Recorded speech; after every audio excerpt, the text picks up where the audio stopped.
जय हिंद। इस वीडियो में हम देखेंगे क्लास 10 फिजिक्स। ठीक है, तो चैप्टर से नाम से पता चल रहा है, चैप्टर का नाम है इलेक्ट्रिसिटी। ठीक है, और बहुत अच्छा चैप्टर है और हम इसको आज समझते हैं कि पूरा इलेक्ट्रिसिटी से चैप्टर। ठीक है, ये जो क्लास 10 का फिजिक्स चैप्टर है बहुत लोग को नहीं समझ में आता, बहुत कंफ्यूजन रहता है, लेकिन इस वीडियो के बाद आपका सब डाउट क्लियर। ठीक है, ओके चलो। तो सबसे पहले इलेक्ट्रिसिटी समझने के लिए, ठीक है, इलेक्ट्रिसिटी चैप्टर को समझने के लिए जो सबसे इम्पॉर्टेंट चीज़ है वो क्या है, वो है पहले चीज़ तो हम बेसिक से चलेंगे। आपको देखिए बहुत ज़्यादा चीज़ों को नहीं समझना है कि बहुत ज़्यादा सब समझ के आए हो। तुमको एक स्पेसिफिक चीज़ के मतलब एक ऐसे चीज़ पे ध्यान देना है शुरू से शुरू, जैसे कहते हैं ना, जो फाउंडेशन होता है किसी भी चीज़ का, जहाँ बेसिक जो पिलर्स होते हैं, जिस बिल्डिंग पे खड़ी होती है जिससे, तो वो चीज़ आपको समझना है। ठीक है, तो सबसे पहले हमको समझना पड़ेगा matter. What is matter? Matter क्या है? सबसे पहले आपको मैटर समझना पड़ेगा। तो मैटर क्या है, मैं पूछ लिया व्हाट इज मैटर, क्या जवाब दोगे? तो सबसे पहले समझाता हूँ कि मैटर वो है जो हम अपनी आंखों से देख सकते हैं। हमारे चारों तरफ सारे चीज़ें मैटर हैं। जैसे ये वाइट बोर्ड खुद, ये मार्कर मैं खुद, और ये आप जितने भी बिल्डिंग देख रहे हैं, ये सीलिंग फैन, कुछ भी चेयर कुर्सी टेबल जो भी आपके सामने दिख रहे हैं वो सारे किस में आते हैं? वो सारे मैटर्स में आते हैं। ठीक है, जो भी दुनिया बनी है, इनफैक्ट हमारा जो अर्थ है वो भी किससे बना है? वो भी मैटर ही है, उसको भी मैटर कहते हैं, वो भी मैटर है। ठीक है, तो मैटर आपको समझ में आ गया होगा, समझ? यानी कि अगर मैं अब देखो डिफिनीशन क्या है, डिफिनीशन हमेशा अपना ओरिजिनल रखा करो। जब कोई पूछे कि पूछ लिया व्हाट इज मैटर, तो क्या बताओगे? तो सीधे बता दो एवरीथिंग अराउंड अस, जो भी हमारे चारों तरफ है, everything around us which we see from our eyes is called matter. जो भी बोल दिए, बस आंसर खत्म। कोई भी एग्जामिनर आपका नंबर तुरंत दे देगा। चलो, मैटर समझ में गया। अब बात ये आती है मुद्दे की कि मैटर तो हमने समझ लिया, ठीक है, पर मैटर बना किस चीज़ से है? मैटर बना किस चीज़ का है? तो मैटर बना है बहुत छोटे छोटे पार्टिकल से, बहुत छोटे छोटे एकदम टाइनी पार्टिकल से। ठीक है, टाइनी भी नहीं कर सकते उसको कह सकते कि माइक्रोस्कोपिक लेवल पे चले जाओ, वहाँ पे बना है। ठीक है, तो वो पार्टिकल्स को क्या कहते हैं? एटम। मैटर एक सबसे छोटे छोटे कण से मिलके बना है। उस कण को, उस छोटे से पार्ट को, छोटे छोटे होते हैं, उसको हम एटम कहते हैं। ATOM, atom. पहले सुन रखा है मुझे पता है, लेकिन यहाँ पे हमको फिर पढ़ना पड़ेगा। एटम, तो एटम से बना हुआ है मैटर। अब जैसे मेरी बॉडी की बात हो, किसी बॉडी की बात हो, तो हम मेरी बॉडी में कितने होंगे एटम? क्या कोई कैलकुलेट कर सकता है? मतलब नंबर से निकाल सकते हैं? तो इम्पॉसिबल है ये। ठीक है, और ट्रिलियंस ऑफ ट्रिलियंस होंगे एटम। तो किसी भी बॉडी में, किसी भी चीज़ में कितने एटम है वो पता लगाना बहुत मुश्किल काम है, ये इम्पॉसिबल सा है। ठीक है, बट हर दुनिया में कोई चीज़ इम्पॉसिबल नहीं है। अगर इम्पॉसिबल है तो पॉसिबल भी है। ठीक है, तो एटम की बात हो रही है। तो एटम की ऑर्डर, मतलब कि जब एटम, बहुत सारे atom, trillions of trillion atom, जब ट्रिलियंस ऑफ ट्रिलियन एटम क्या होते हैं एक स्पेसिफिक ऑर्डर में, मतलब कोई भी, जैसे कि मेरी बॉडी है, अब मेरी बॉडी का संरचना, मतलब जो फॉर्मेशन हुआ है वो कैसे हुआ है? बहुत सारे एटम्स से मिल के एक पूरी बॉडी शेप बनी हुई है। ठीक है, हम तो माइक्रो ऑर्गेनिज्म की बात करते हैं ना, माइक्रो ऑर्गेनिज्म तो बहुत बहुत ऊपर की बात हो गई, मतलब कि बहुत बड़े ये सब चीज़ होंगे। लेकिन जो एटम है वो इतना ज़्यादा छोटा है कि आप सिर्फ कल्पना कर सकते हो। हमारे साइंटिस्टों ने बहुत सारे स्टडी से पता किया, ठीक है, एटम्स को, और तो तब जाकर हमको पता चला कि एटम नाम का कोई चीज़ होता है, एक पार्टिकल होता है बहुत छोटा, जिससे मिलके हमारा ये पूरा मैटर बना हुआ है। ठीक है, 3 जगह मैंने एटम लिख दिया इसलिए कि बार बार आपको रिवाइज होते रहे, आप भूल ना जाओ कि मैं क्या बोल रहा हूँ। ठीक है, अब आगे, अब हम एटम पढ़ेंगे एक बार। एटम, ठीक है। चलो एटम, अब बात आती है कि एटम किस चीज़ से बना है, ठीक है, किस चीज़ से बना है एटम। तो पहले एटम दिखता कैसा होगा, देखो एकदम सिंपल सा बनाऊंगा, आप लोग एकदम दिमाग में बैठा लेना, ये जस्ट ऐसा कुछ, ठीक है। और बीच में इसके होता है न्यूक्लियस, इसको न्यूक्लियस कहते हैं, ठीक है। और ये जो चारों तरफ है ना इसके सर्कल, इसको हम क्या बोलते हैं, ऑर्बिट, ऑर्बिट या शेल भी कहते हैं, ठीक है, ऑर्बिट या शेल। इस चीज़ को क्या कहते हैं, न्यूक्लियस, मैंने बताया अभी, सेंटर वाले पार्ट को, बीच वाले पार्ट को। ये एटम है, ये पूरा एटम है, ये स्ट्रक्चर ऑफ एटम हम अब देख रहे हैं। यहाँ पे हेडिंग अपने नोट्स बनाओ और यहाँ पे लिख देना क्या, स्ट्रक्चर ऑफ एटम, ऐसे टॉपिक हेडिंग डाल के ऐसे करके ये लिखो। अब हम देखेंगे कि एटम किस चीज़ से बना है, ठीक है। तो सबसे पहले ध्यान रखो कि ये तो मैटर का एक पार्टिकल है एटम, मतलब मैटर का एक छोटा हिस्सा है। अब इसके भी बहुत सारे सब पार्टिकल हैं, मतलब और भी छोटे छोटे उसके और भी हिस्से हैं, उसको कहते हैं प्रोटॉन। फर्स्ट पार्टिकल को, फर्स्ट का नाम है प्रोटॉन, सेकंड का नाम है इलेक्ट्रॉन एंड थर्ड का नाम है neutron. Proton, electron and neutron, these are the 3 particles which is found in the atom, ठीक है। ये तीनों पार्टिकल्स इस एटम के अंदर पाए जाते हैं, ठीक है। अब इसकी पोजीशन, मतलब ये कहाँ कहाँ होते हैं, अब ये समझो।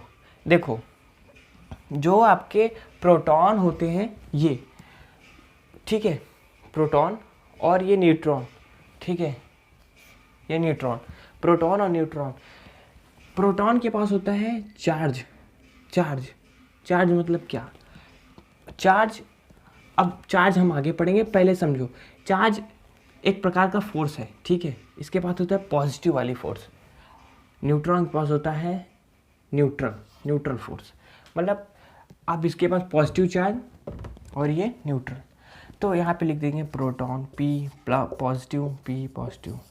ये कहाँ पाए जाते हैं, न्यूक्लियस। प्रोटॉन पाए जाते हैं न्यूक्लियस के अंदर, प्रोटॉन पाए जाते हैं न्यूक्लियस के अंदर।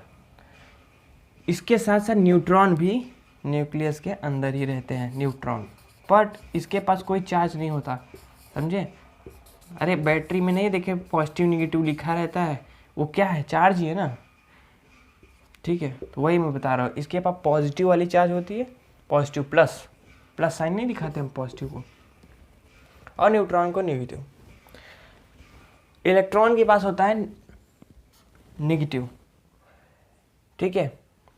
न्यूट्रॉन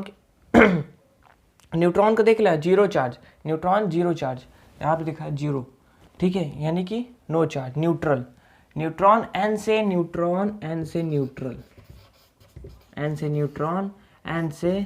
न्यूट्रल, मतलब कोई चार्ज नहीं है, न्यूट्रॉन के पास कोई चार्ज नहीं होता है, ठीक है। और प्रोटॉन के पास पॉजिटिव चार्ज होता है। अब बचे इलेक्ट्रॉन होता है कहाँ पे, इस एटम के चारों तरफ ये ऐसे घूमता रहता है, ठीक है, घूमता रहता है, ये है इलेक्ट्रॉन। इसके पास होता है नेगेटिव चार्ज, माइनस ये वाला, ठीक है, नेगेटिव चार्ज किसके पास, इलेक्ट्रॉन के पास, इलेक्ट्रॉन, ठीक है। इलेक्ट्रॉन के पास नेगेटिव चार्ज एंड प्रोटॉन के पास होता है पॉजिटिव चार्ज। और न्यूट्रॉन के पास दिखा है न्यूट्रॉन के पास न्यूट्रल चार्ज। ऐसे नोट्स बनाकर एक तरफ ये लिखो, एक तरफ स्ट्रक्चर बना दो, एटम के सब पार्टिकल्स यहाँ से लिख के, सब पार्टिकल्स लिखने के बाद, ये तीनों पार्टिकल लिखने के बाद ऐसा लिख के, और ये एटम का ऐसे एक डायग्राम बनाना, ठीक है, जहाँ बीच में न्यूक्लियस है, न्यूक्लियस में प्रोटॉन न्यूट्रॉन होते हैं, इसके चारों तरफ एक ऑर्बिट और शेल कहते हैं, उसके अंदर पाए जाते हैं हमारे इलेक्ट्रॉन, ये नेगेटिव चार्ज पार्टिकल हैं, और ये हमेशा ऐसे ऐसे घूमते रहते हैं इसके चारों तरफ। ऐसे ऐसे हम इसमें और भी ऑर्बिट यानी कि शेल ऐसे डाल सकते हैं इसके चारों तरफ ऐसे ऐसे, ठीक है। ठीक है, जितना बड़ा एटम रहेगा, कोई छोटा, देखिए अब ये कहाँ पाए जाते हैं, मैंने कहा कि ये हर चीज़ में पाए जाते हैं। मैंने कहा ये कहाँ पाए जाते हैं, ये सारे मेटल्स में पाए जाते हैं। मैटर में मेटल भी आ गया, धातु। तो धातु के अंदर अगर हम बात करें तो बहुत सारे धातु के एटम जो होते हैं, देखिए एटम का साइज़ भी अलग अलग होता है। एटम तो होता है लेकिन एटम का भी साइज़ अपना होता है। जैसे कि इसको हम, अगर ये एक सर्कल रहेगा तो एक ऑर्बिट वाला एटम, ये 2 सर्कल रहेगा, मैंने 2 तो 2 ऑर्बिट वाला, ये 3 रहेगा तो 3 ऑर्बिट वाला एटम।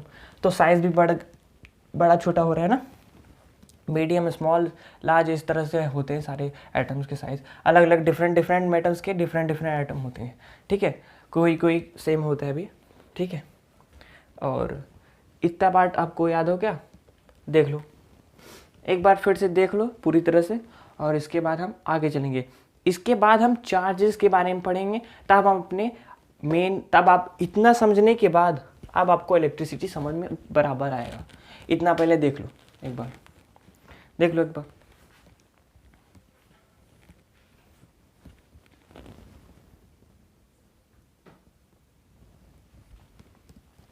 इसको पूरा नोट डाउन कर लेना, ठीक है, नोट डाउन कर लो जल्दी से फटाफट से। और इसके बाद हम इलेक्ट्रिसिटी पे आगे चलेंगे। इसके बाद हम चार्ज देखेंगे। ये जो चीज़ था ना, हमको बहुत समझना इसमें ज़रूरत है, क्योंकि आगे के चैप्टर में अगर तो कुछ टॉपिक ऐसे रहेंगे जो आपको नहीं समझ आएगा, तो यहाँ से वो सारी चीज़ें आपको परफेक्टली आएंगे। ये बताएं इसलिए ज़रूरत है, शुरू में जो फाउंडेशन होता है, बेसिक कॉन्सेप्ट यहीं से होगा, ठीक है। चलो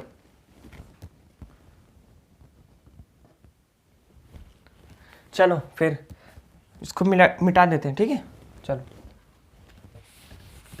चलो इसको मिटा देते हैं फिलहाल, और हम अपने चैप्टर में आगे बढ़ते हैं। इसके बाद हम अब शुरू करेंगे टॉपिक, पहला टॉपिक जो कि है charge. What is charge, type of charge, कि चार्ज क्या होते हैं, कितने प्रकार के होते हैं, जो कि मैंने अभी समझा दिया है। तो बुक वालों को बोल दो हम समझ चुके हैं ऑलरेडी। चलो अब इलेक्ट्रिसिटी शुरू कर रहे हैं। चार्ज, ठीक है। चार्ज मैंने बता दिया कि चार्ज होते हैं एटम में positive negative charge, positive and negative, positive P से positive and N for negative, positive and negative charge. अब ये चार्ज क्रिएट कैसे होते हैं, मतलब बनते कैसे हैं, ठीक है। देखो अब एक एक्सपेरिमेंट यहाँ पे आएगा फर्स्ट, आपको दिमाग में, आप खुद भी घर पर भी ट्राई किए होगे, पहले नहीं किए हो तो करके देखो, यहाँ से आपको समझ में आ जाएगा पूरी तरह से, ठीक है। आपको करना क्या है मैं बता रहा हूँ। आपको करना है कि छोटे छोटे क्या करने हैं, पीसेस कर लेने हैं एक पेपर के, पेपर निकालो और उसके छोटे छोटे पीसेस कर दो, ठीक है, छोटे छोटे स्मॉल पीसेस। तो पेपर को, जैसे कि ये पेपर ले लिया, इसको, ये पेपर है पूरा, इसको अच्छे से पूरा फाड़ के छोटे छोटे पीसेस कर लो। इसके बाद जो छोटे छोटे पीसेस आएंगे, इसको ऐसे अपने हाथ पे या कहीं पे सरफेस पे रख दो, और उसके बाद आपको लेना है एक कंघ, ठीक है, कंघ, एक कंघी लेना है, और उसको क्या करना है, अपने हेयर में, यहाँ बाल में, और रब करना है, ठीक है। रब करके देखो, ठीक है, रब करो, और रब करने के बाद जस्ट इसके ऊपर लाकर यहाँ पे होल्ड करो, ठीक है। यहाँ पे ऐसे जहाँ भी आपने रखा है उस पेपर को छोटे छोटे, उसके ऊपर ऐसे करो, रख के देखो, उसके थोड़ा सा उस पर डिस्टेंस मेंटेन करके, ठीक है। अब आप देखोगे जब ऐसे आप कंघी उसके पास लेकर जाओगे, उस पेपर के पास छोटे छोटे जो हैं, वो पेपर अपने आप क्या होगा, इसके ऊपर अट्रैक्ट होगा, उस कंघी के पास, उस कंघी के पास वो चीज़ अपने आप अट्रैक्ट हो जाएगी। जैसे किसी चुंबक के पास नहीं, चुंबक खींच लेता है, जैसे यहाँ पे मैग्नेट रखोगे तो एक मैग्नेट दूसरे मैग्नेट के पास ले जाओगे तो वो तुरंत उसको अपनी तरह अट्रैक्ट लेगा। वही चीज़ यहाँ भी होगा।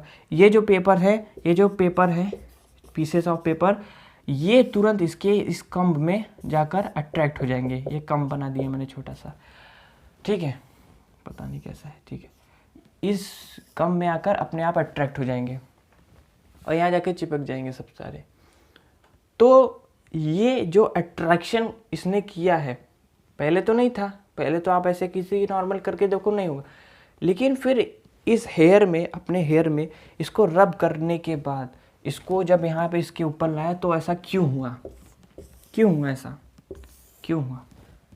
आपको रीज़न पता है? जिसको पता है अच्छी बात है, जिसको नहीं पता है अब समझ लेगा।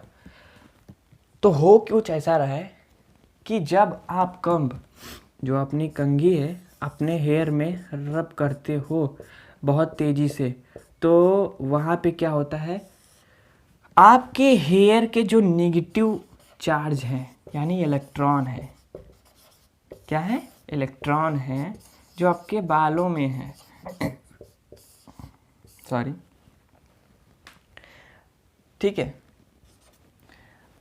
आपके जो बालों में नेगेटिव चार्ज पार्टिकल है, बाल में भी, क्योंकि बाल भी मैटर है, उसमें जो इलेक्ट्रॉन है, मतलब नेगेटिव चार्ज मतलब इलेक्ट्रॉन्स हैं, वो क्या होते हैं, इस आपके हेयर में से, ये हेयर है आपका, आपके बालों में से इस कंघी के अंदर चला जाता है, इस बाल में से आपके इस कंघी के अंदर चला जाता है। कहोगे ये कौन सी बात बता रहे हो सर, ये ऐसा थोड़ी ना होता है। आप बताओगे ये कौन सी बात बता रहे हो भैया, ये ऐसे थोड़ी ना होता है कि बाल में से ऐसे चला जाएगा कम्ब में। यही होता है, ये मानो दिखेगा नहीं, दिखता नहीं है कुछ भी, पर यही होता है। जो इसमें आपका इलेक्ट्रॉन्स हैं आपके बाल में प्रेजेंट, ये इस कम्ब में जाते हैं और इसमें क्या होता है कि इलेक्ट्रॉन्स के नंबर बढ़ गए, मतलब नेगेटिव चार्ज पार्टिकल ज़्यादा हो गए, तो इसलिए नेगेटिवली चार्ज हो गया। पहले ये न्यूट्रल थे, अब ये नेगेटिवली, यानी कि नेगेटिव साइन के साथ, यानी नेगेटिवली चार्ज हो गया। अब इसके पास नेगेटिव चार्ज आ गया। अब यही नेगेटिव चार्ज के पास एक फोर्स होगा, मतलब एक अट्रैक्ट करने की एक होगी प्रॉपर्टी। अब यही नेगेटिव चार्ज जब हम, मतलब इस चार्ज कम्ब को जब हम इस पेपर के ऊपर लेकर आएंगे, तो इसमें का जो पॉजिटिव चार्ज होंगे, क्योंकि हम जानते हैं, यहाँ भी ये समझ लो कि पॉजिटिव अट्रैक्ट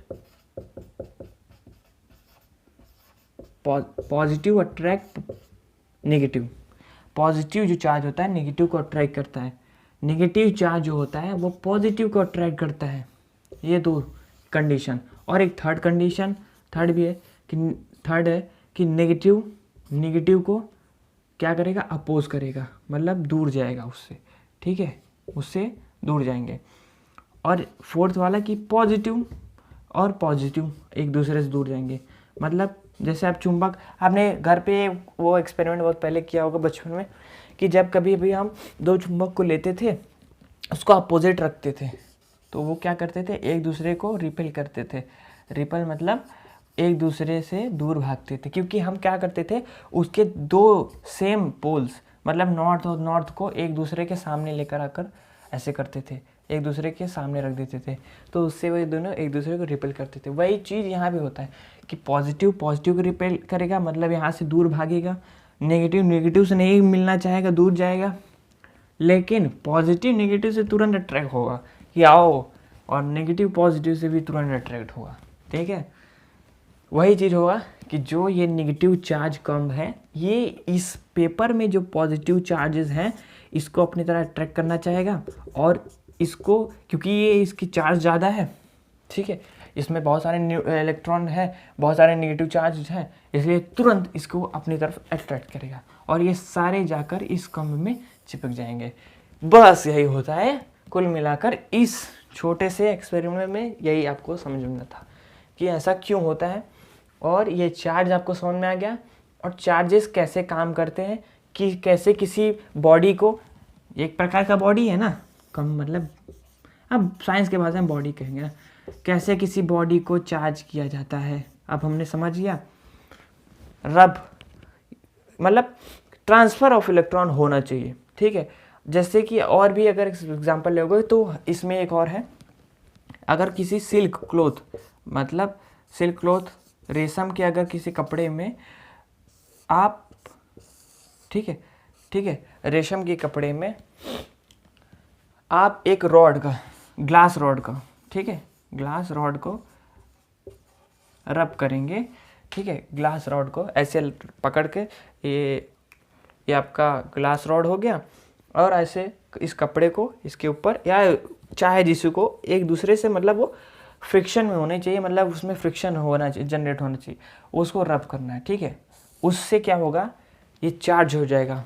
कौन सा, ये ग्लास रॉड है ना, ये चार्ज हो जाएगा नेगेटिव, ये भी नेगेटिवली चार्ज हो जाएगा ये ग्लास रॉड, ठीक है, क्योंकि यहाँ से इसमें इलेक्ट्रॉन ट्रांसफ़र हो गया। तो इलेक्ट्रॉन कैसे ट्रांसफ़र होते हैं, ठीक है, एक दूसरे के फ्रिक्शन में आने से ट्रांसफ़र हो जाते हैं, ठीक है। मैंने बताया ये सिल्क क्लॉथ है कोई, जब इसको यहाँ पे रब करेंगे तो ये ग्लास रॉड नेगेटिव चार्ज हो गया, बस बात ख़त्म। तो किसी ऐसे ही पॉजिटिव चार्ज हो जाएगा। बहुत सारे ऐसे भी, मतलब दो चीज़ें हैं जिनको आपस में रब करने से वहाँ पॉजिटिव चार्ज हो जाते हैं वो बॉडी, ठीक है। तो पहले इतना समझ लो, और नोट डाउन करना है तो नोट डाउन कर लो, उसके बाद हम नेक्स्ट आगे चलते हैं।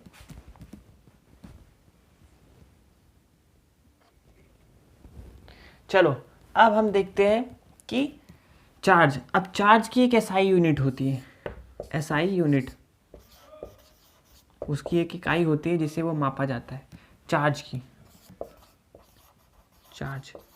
चार्ज एसआई यूनिट क्या होती है, कूलम्ब होती है, ठीक है। चार्ज की एसआई यूनिट कूलम्ब, चार्ज की एसआई यूनिट कूलम्ब होती है, ठीक है। अब किस पे कितना कितना चार्ज होता है वो देखो। जैसे अब प्रोटॉन की बात करें तो प्रोटॉन, चार्ज ऑफ प्रोटॉन ऐसे लिख के, चार्ज ऑफ प्रोटॉन पे कितने चार्ज होते हैं, तो प्रोटॉन पे होता है आपका 1.6, ये तो चार्ज ही है ना एक प्रकार, कूलम क्योंकि चार्ज है, SI unit of charge is coulomb. और अब कितने कूलम होते हैं प्रोटॉन के पास चार्ज, तो 1.6 इंटू 10⁻⁻19 कूलम। सिमिलरली इलेक्ट्रॉन का अगर देखेंगे तो इलेक्ट्रॉन के पास भी 1.6 इंटू 10⁻⁻19 कूलम होता है चार्ज, ठीक है। तो इसको आपको नोट डाउन करना है, याद रखना है इसको पूरी तरह से, ठीक है, भूलना नहीं है कि भूल जाओ, ठीक है। और चलो अब देखते हैं कि एक कूलम में कितने चार्ज होते हैं। चलो अब देखते हैं कि हम कूलम, ठीक है। चलो अब हम देखते हैं कि नंबर ऑफ इलेक्ट्रॉन, ठीक है, एक कूलम में, ठीक है, एक कूलम में कितने नंबर ऑफ इलेक्ट्रॉन होते हैं, नंबर ऑफ इलेक्ट्रॉन, ठीक है, कितने नंबर ऑफ इलेक्ट्रॉन होते हैं एक कूलम ऑफ चार्ज में। एक कूलम अगर चार्ज है तो उसमें कितने इलेक्ट्रॉन्स पाए जाएंगे, कहने का ये मतलब है, ठीक है। तो देखो नंबर ऑफ इलेक्ट्रॉन ऐसे निकालेंगे, सबसे पहले कि एक इलेक्ट्रॉन की बात हो रही है और इलेक्ट्रॉन के पास चार्ज कितना होता है, यहाँ पे देखो 1.6 इंटू 10⁻⁻19 ये होता है, इंटू 1 कूलम में कर देना है, मतलब एक कूलम चार्ज हमको पता लगाना है कि एक कूलम में, एक कूलम में, सही है ना, एक कूलम चार्ज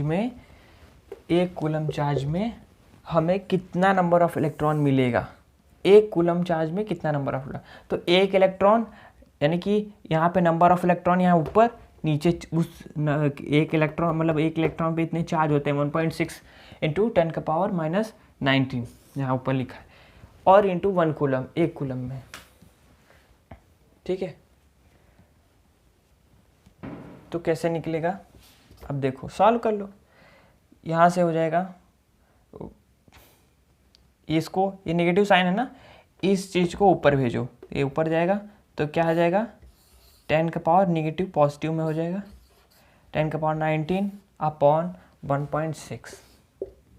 ठीक, यहाँ से एक पावर इसको घटा दो, ठीक है, तो ये हो जाएगा, आगे सॉल्व करो, इसको सॉल्व करोगे ये हो जाएगा इसमें से अब देखो, अब यहाँ से इसकी एक पावर कम कर, अब यहाँ से देखो इसका एक पावर कम कर लेते हैं हम, 10/1.6 इंटू ये 10 का पावर एक पावर निकाल दिया, 10 का पावर 18 हो गया।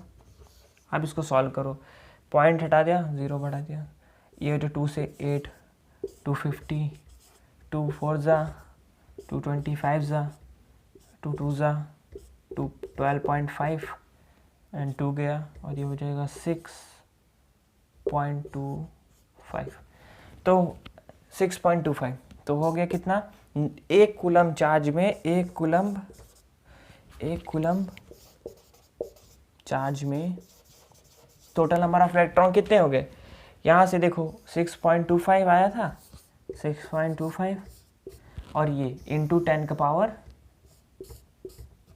18 कूलम, ये हो गए एक कूलम चार्ज में इतने इलेक्ट्रॉन्स आते हैं। ठीक, तो कैसे पता लगाना है, नंबर ऑफ इलेक्ट्रॉन ऐसे लिख के, जितने भी नंबर ऑफ इलेक्ट्रॉन हो और उसका चार्ज इंटू जितने भी कूलम आप पूछ रहे हैं, मतलब एक 2 करना है तो इंटू 2 कर लो, 2 कूलम, अगर मैंने कहा कि 2 कूलम का पता लगाओ तो 2 इंटू 6.25 इंटू 10 का पावर 18 कितना हो जाएगा, 12.50 हो जाएगा, इंटू 10 का पावर 18 कूलम। इलेक्ट्रॉन की बात हो रही है, नंबर ऑफ इलेक्ट्रॉन पता लगा रहे हैं ना। ठीक है, नंबर ऑफ इलेक्ट्रॉन अगर निकालने आ गया तो बहुत अच्छी बात है। इतना अगर आपने पढ़ लिया है अब आज की वीडियो में तो ठीक है, इसके बाद हम नेक्स्ट वीडियो में हम आगे पढ़ेंगे। ठीक है, आगे कंटिन्यू करेंगे। धन्यवाद।